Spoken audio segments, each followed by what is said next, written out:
Otep à tous, bien-aimés frères et sœurs. Bassirou, Diomaye Faye et Ousmane Sonko continuent de nous divertir, de se moquer de nous, Africains, de se moquer de la jeunesse sénégalaise. Et ça ne peut plus durer. Les Français, Emmanuel Macron, décident de retirer ses troupes. On n'a pas vu un communiqué du Sénégal. Le gouvernement sénégalais n'a pas dit, ne leur a pas demandé de se retirer. C'est maintenant Macron lui-même qui retire ses troupes et qui cède 3 prises, c'est-à-dire 3 bases en fait. Ce sont des prises, c'était leur gain, c'était leur gâteau qu'ils avaient pris au Sénégal. Alors, j'ai dit pourquoi ça apparaît, c'est une manipulation.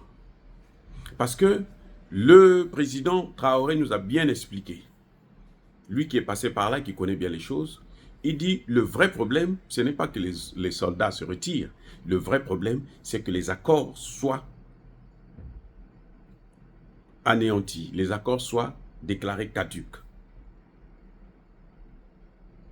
Il faut d'abord annuler les accords si on veut faire un retrait normal. Si on n'annule pas les accords, ce n'est pas un retrait. C'est une manipulation.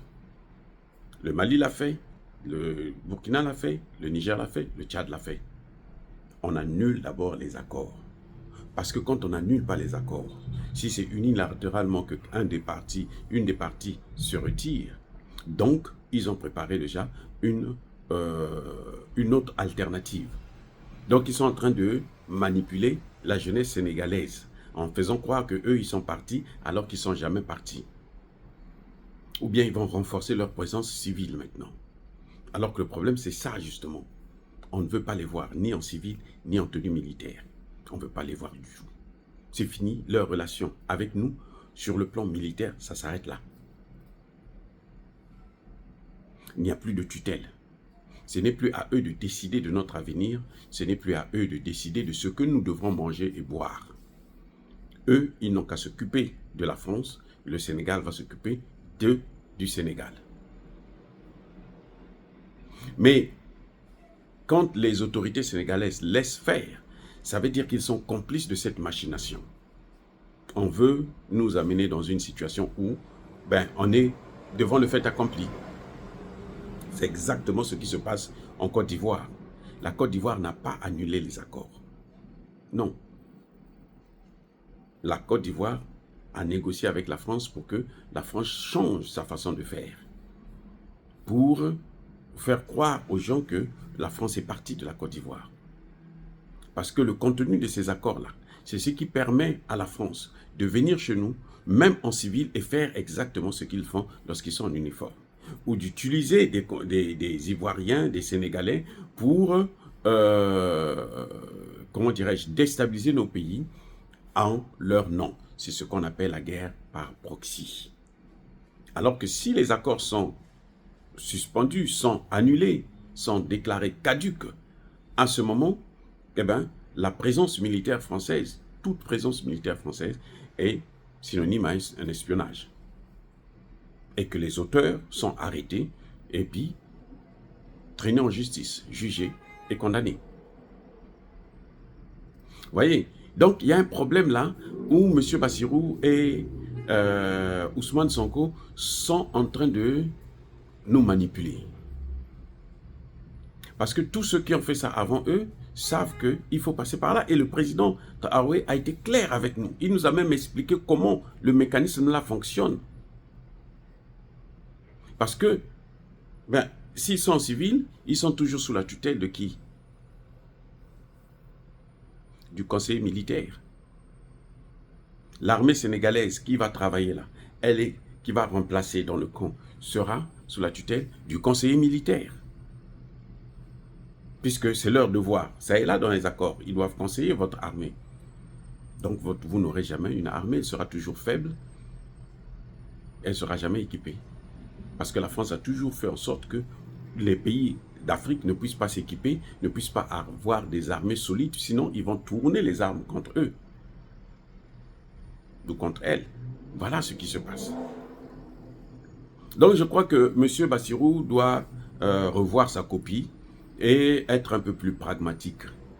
Ce serait plus intelligent, plus respectueux pour lui de se faire respecter afin que nous puissions le respecter. Et se faire respecter par un chef d'État, c'est éviter de manipuler grossièrement la population comme ils sont en train de faire actuellement avec son coalitier, son acolyte Ousmane Sonko. Ce que vous voyez au Sénégal et en Côte d'Ivoire, ce n'est pas le départ de l'armée française, mais c'est une manipulation, c'est une réorganisation, Emmanuel Macron l'a dit, de son armée à l'intérieur même de ces pays, notamment le Sénégal et la Côte d'Ivoire. C'est différent du Tchad.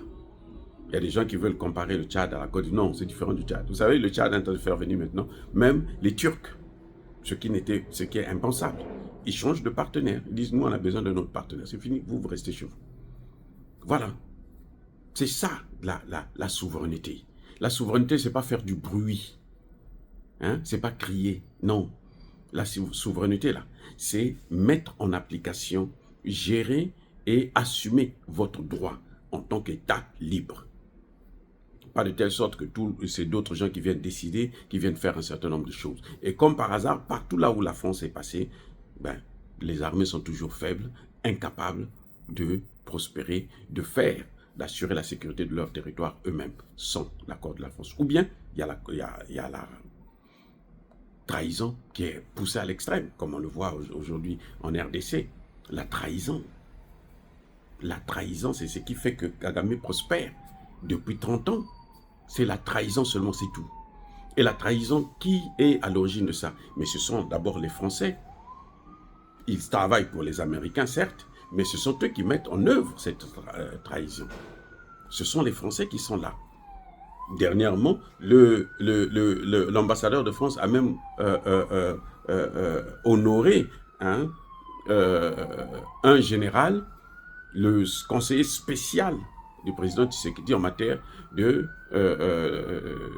militaire.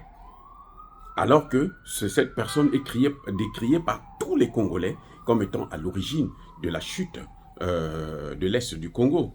C'est lui qui permet à Kagame de continuer à avancer dans l'Est du Congo. Monsieur Bassirou, soyez plus généreux, plus correct que ça. Vous allez voir, on va vous respecter mieux. Et le Sénégal pourra s'en sortir. Le Sénégal n'a pas besoin de l'aide des Français pour s'en sortir, ni même des Américains.